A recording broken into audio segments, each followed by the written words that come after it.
Hello students, welcome to 3rd Standard Science Term 3 Unit 1. Unit name is our Environment. First part. Environment அப்படின்னா நம்மளை சுற்றி உள்ள சுற்றுப்புற சூழல். நம்மளையும் சுற்றி நம்ம இருக்கக்கூடிய இருப்பிடத்தை சுற்றி உள்ள சூழலை தான் என்வாயன்மெண்ட்னு சொல்லுவோம். இந்த சூழல்ல உயிர் உள்ளவையும் இருக்கும், உயிரற்றவைகளும் இருக்கும். உயிர் உள்ளவைகள் அப்படின்னா மனிதர்கள், விலங்குகள், பறவைகள், செடி கொடிகள், மரங்கள், இது எல்லாமே உயிர் உள்ளவை. உயிர் அற்றவைகள் அப்படிங்கிறப்ப எதெல்லாம் சொல்லுவோம்?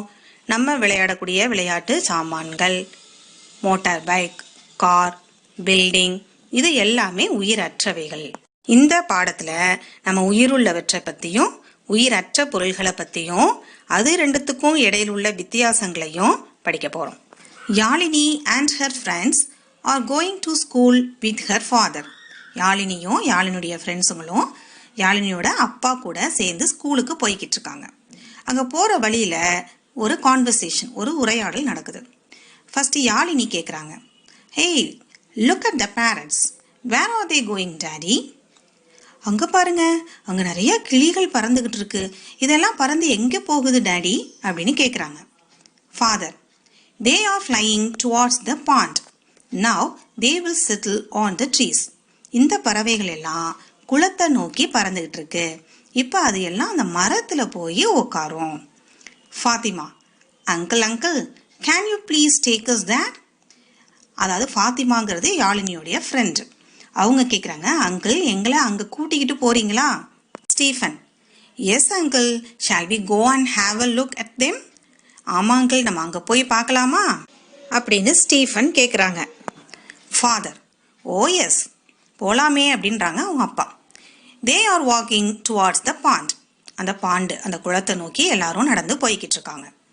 Yazhini, we should be quiet while walking as there are not only parrots on the trees but also ant, spider, squirrel, மைனா and monkey. அப்போ யாழினி சொல்றாங்க, நம்ம சத்தம் போடாம நடந்து போகணும், ஏன்னா அந்த மரங்கள்ல கிளிகள் மட்டும் கிடையாது, எறும்பு, சிலந்தி பூச்சி, அணில், மைனா, மங்கிலாம் கூட இருக்குது. Fathima, oh, look at the fish and frog in the bond.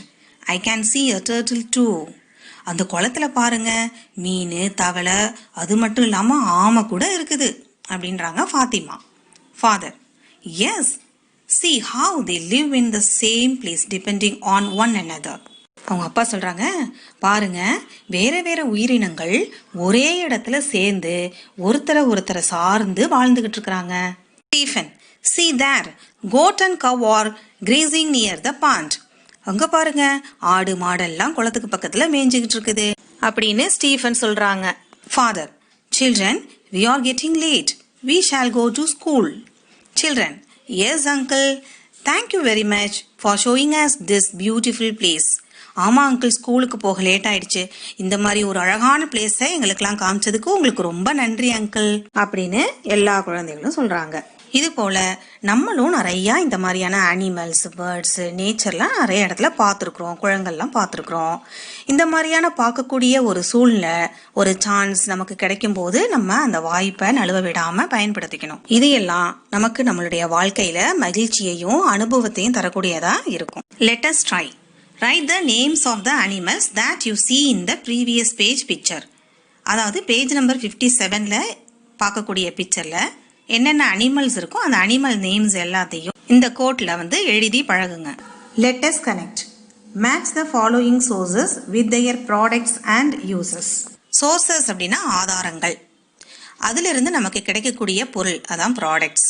அந்த பொருள்ல இருந்து நம்ம எதை பயன்படுத்துறோம், அதான் யூசஸ். First one, tree. ட்ரீலேருந்து நமக்கு கிடைக்கக்கூடிய பொருள் வுட், மரம். அந்த மரத்தை பயன்படுத்தி நம்ம ஃபர்னிச்சர் செய்கிறோம், அதுதான் அதோடைய யூசஸ். ஃபர்னிச்சர்னா மரம், மேஜை, நாற்காலி, இதெல்லாம். அப்போ அந்த ட்ரீலேருந்து வுட்டிலேருந்து ஃபர்னிச்சருக்கு லைன் போட்டுக்கோங்க. Second one, sheep. இந்த ஷீப்லேருந்து நமக்கு கிடைக்கக்கூடிய பொருள் உல், லெதர். இதோடைய uses clothes. Third one, wind mill. Wind மில்லுடைய ப்ராடக்ட் விண்ட் எனர்ஜி. விண்ட் எனர்ஜியோடைய யூசஸ் எலக்ட்ரிசிட்டி, கரண்ட்டு எடுக்கலாம்.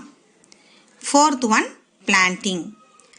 Product crop planting. அதோடைய யூசஸ் என்ன?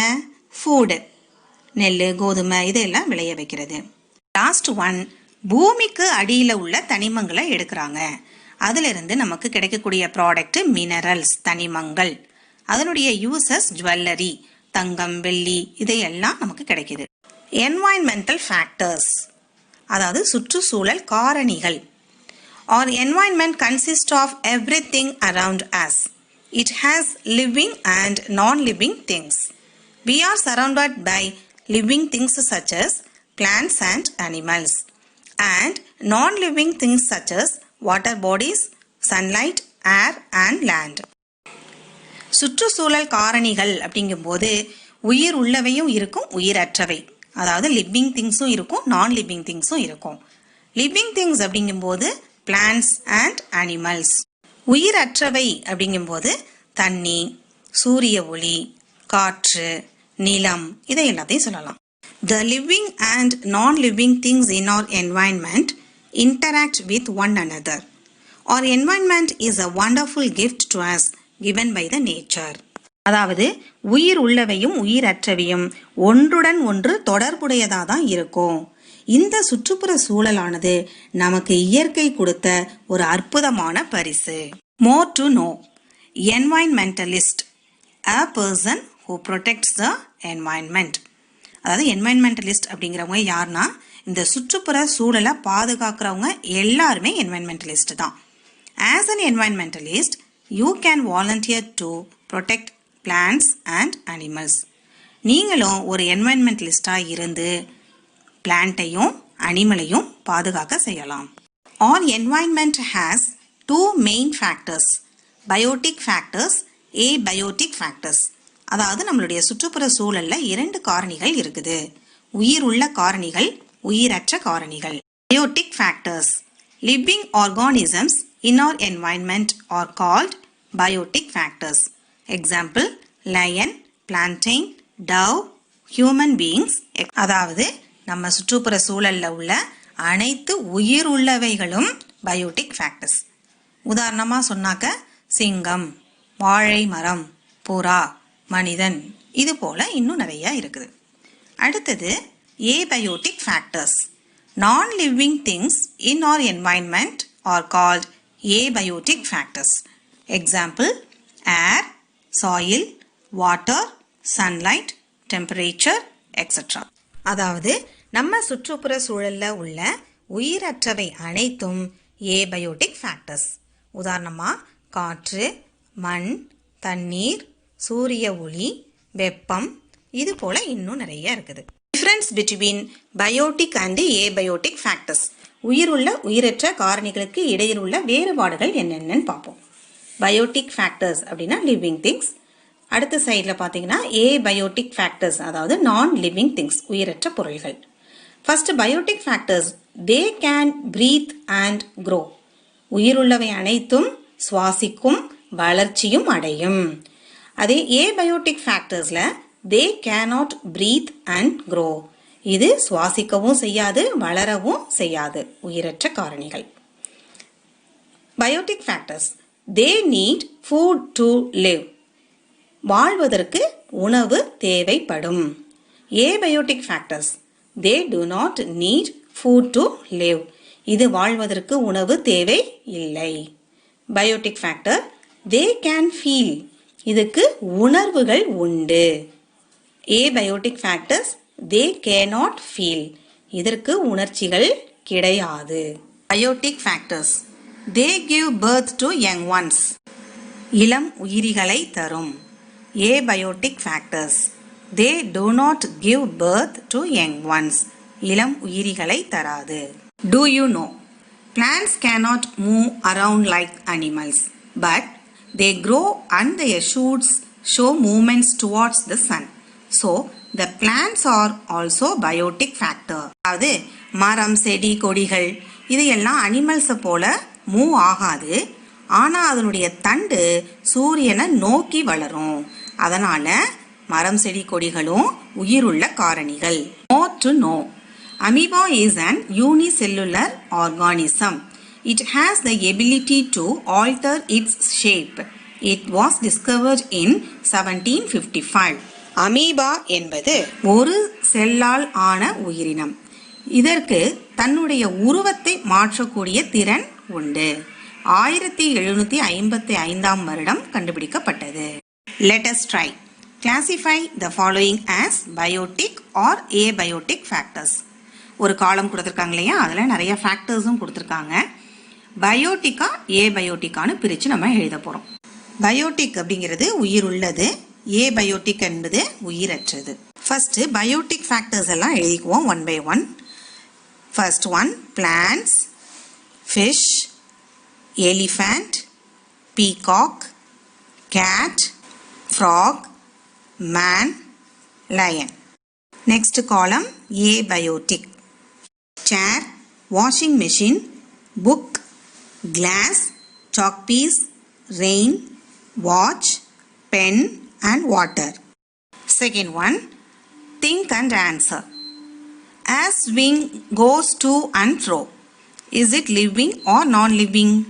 அதாவது ஊஞ்சல் முன்னாடி பின்னாடி மூவ் ஆகுதே, இது உயிருள்ள காரணியா உயிரற்ற காரணியா? உயிரற்ற காரணி, நான் லிவிங்.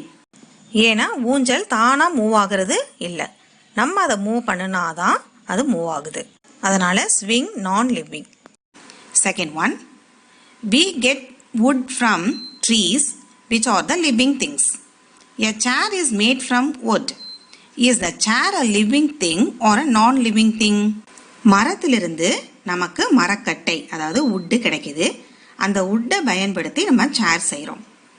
மரம் லிவிங் திங், உயிர் உள்ள காரணி.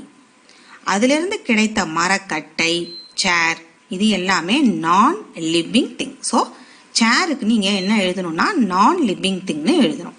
Try to answer. Look at the picture and answer the question. Which of the non living things can float? Iron rod, stone, air-filled ball, coin. Which one is correct? எது தண்ணியில மிதக்கக்கூடிய உயிரற்ற காரணி? Air-filled ball is the correct answer. காற்றடிக்கப்பட்ட பந்து. Page number 62. Let us try. The following statements describe some of the characteristics of living things. Identify and write the characteristic features using the given hints. உயிர் உள்ளவற்றின் சில குணநலன்கள் இங்கே கொடுத்துருக்குறாங்க. அதுக்கு கீழே 2 காலம் பிரிச்சிருக்காங்க. First statements, second one characteristic features. First ஸ்டேட்மெண்ட்டை read பண்ணணும். அதுக்குரிய கேரக்டர் என்ன அப்படிங்கிறத அந்த கேரக்டரிஸ்டிக் ஹின்ஸ்லேருந்து எடுத்து எழுதணும். First one, touch me not plant closes it's leaves when it is touched. தொட்டா சினிங்கி அப்படின்னு ஒரு செடி இருக்குது. அதை நம்ம தொட்ட உடனேயுமே அதனுடைய இலைகள் என்ன ஆகிடும், சுருங்கிடும். இது என்ன கேரக்டர் அப்படின்னு பார்த்தீங்கன்னா ஃபீல். டச் பண்ணுறது ஒரு feel. Second one, a papaya seed becomes a papaya tree. ஒரு பப்பாளி விதையிலிருந்து ஒரு பப்பாளி மரம் முளைப்பது. இது என்ன கேரக்டரிஸ்டிக் ஃபீச்சர் அப்படின்னா க்ரோ, வளர்தல். Third, a dove flies in the sky. ஒரு புறா வானத்தில் பறக்குது. இது என்ன கேரக்டரிஸ்டிக்னா மூவ், ஒரு இடத்துலேருந்து இன்னொரு இடத்துக்கு நகர்ந்து செல்லுது. Next, a cow eats grass. மாடு புல் மேய்கிறது. அதாவது இதோடைய கேரக்டர் என்ன அப்படின்னா நீட்ஸ் ஃபுட், அதற்கு உணவு தேவைப்படுகிறது. Next, a cat gives birth to kittens. பூனை இளம் உயிரிகளை ஈனுகிறது. இதனுடைய கேரக்டர் என்ன அப்படின்னா ரீப்ரொடியூஸ், அதாவது இனப்பெருக்கம், தன்னுடைய இனத்தை பெருக்கிக் கொள்கிறது. Next, human beings and animals breathe in and breathe out air. மனிதன் காற்றை உள் இழுத்து வெளிவிடுதல். கேரக்டர் பிரீத், மூச்சு விடுதல். Okay children, in this our environment lesson first part we have learnt about biotic, abiotic factors and their differences. In the next class we are going to learn about interaction between biotic and abiotic factors and balanced ecosystem. Thank you children.